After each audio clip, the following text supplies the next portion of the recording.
Like to start.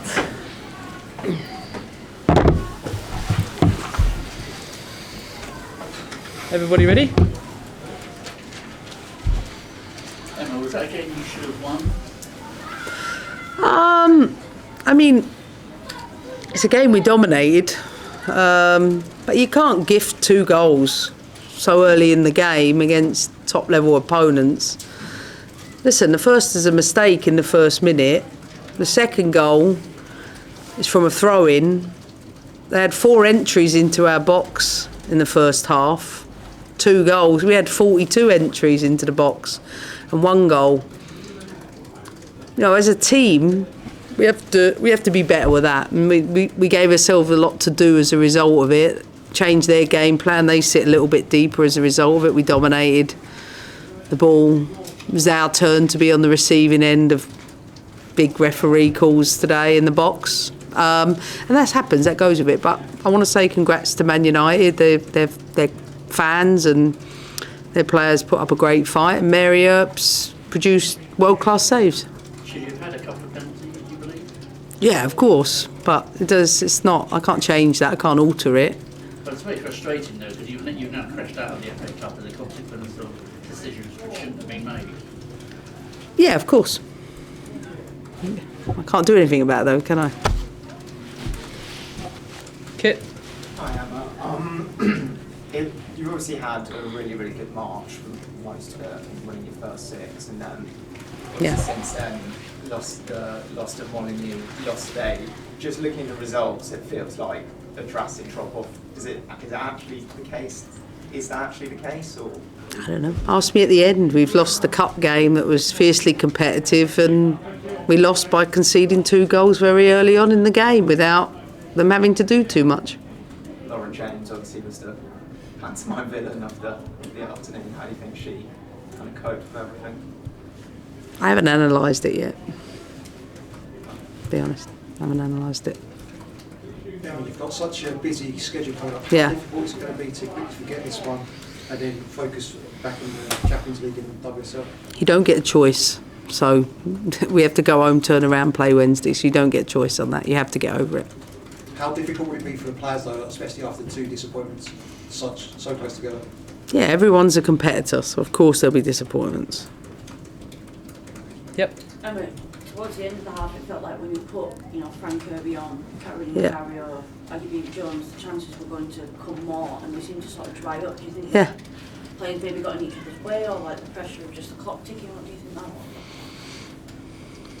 You don't make the changes. We've had 70 odd minutes with the group that was out there that clearly have more cohesion together, but haven't created the game-winning chance. You've got that quality on the bench, you bring them in. If you don't bring them in, then, you can say, well, we didn't get a shout at that. So you go one way or the other with them things. I think decision-making, certain situations needed to be better. But, when you've got, I don't know, Mary Earps makes a save, goes down for 6 minutes, momentum shifts. So sometimes it's just things like that. What I would say is that we didn't score when we were on top before those changes. And I think for me that was more essential. And granted, there's 2 clear penalties in that. But, again, congrats to Man United. Katie? And commiserations, obviously you pulled the team into the huddle at the end. I'm wondering what's that moment like for you when the team looked to you as a leader and you've got to process your own disappointment? How do you find that moment on the pitch today with all the players looking to you in the huddle? I think always being mindful, no one died. We lost the football match. I think the frustrations lie firstly with us in the way we conceded goals, and secondly, I just can't see how officials can't give them penalties. And when you're a player and you look across at your fans, and even your fans are singing about what you feel and see, I think frustrations come when a top level game, I don't know, we have VAR for a final and then we have VAR for another final. I feel like I've said it 1,000 times, to help our officials we have to have technology in our game. And I guess it's when you put everything on the line and I almost would prefer we don't have technology in anything, because when you have it, you know, that's I think probably our frustrations with players. And Neve said to me at the end, she's like, Emma, how can they not think it's a penalty? I don't know, it's harder for them not to call it. And I said, but to be fair, we played at Kings Meadow or Stamford Bridge, and arguably Man United could have had theirs. It's not about the impact it had on us. I think across the board, like, we have to have technology in our game. Do you think that consistency is a bit annoying? You have it one week, you don't have it the next week. You have it. Well, if we didn't have it in the Conti Cup final, we win. You know, so it's like, you have it there, but you won't have it here, but it'll be in the final. We'll have it at Champions League, but only the latter stages. I think it's just got to be all in or all out. Yeah, Sophie? In football, we like to quantify stuff with silverware. That's how people talk about success. Yeah. But obviously, you've had a lot of success over the years, whether that's silverware or others. What would this last season for you look like as a success? Getting out alive. That's the goal for everyone. I'm grateful for everything I've had. Like, I want to keep pushing the team to the end, but like, you can't win them all. You can't win them all. And I think a team that's not used to losing, you know, it's par for the course. Saw it with Liverpool men's team this week, you know, in the Europa League. You can't win them all. How you said this team are proud of you. Yeah. And you said this isn't a team that loses a lot. Mhm. And how important is it for sort of the development of these players to have these losses? Yeah. They're probably the stuff I don't talk about in press, because, you know, if I don't give Aggie Beaver Jones the experiences to come on, face them exposures, then will she grow into that, or Nuskan, or whomever, for that, Hannah Hampton. So yeah,